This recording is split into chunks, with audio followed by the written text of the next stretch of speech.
Damba ko yung lungkot at alam ko yan. Dapat magkita-kita tayo doon sa ating bayan.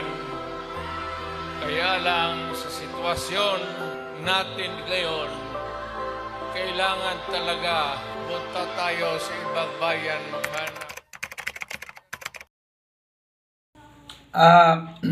Mayong udto sa tanan. To magkay kaning nahitabo ko sa to ang mahal na presidente. Puro naman gini di na to masabtan ni administrasyon ron. Puro lubag gini ang balaod. Wala sila balaod nga gituman. Ila-ila ra. So why utang kaubuton ning naglingkod nga presidente na turon niya kaning kasabot.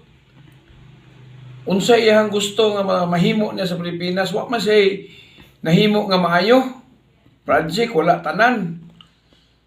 Nya usa pa ang nahitabo sa tuang mahal na presidente mura gikidnap magito nila.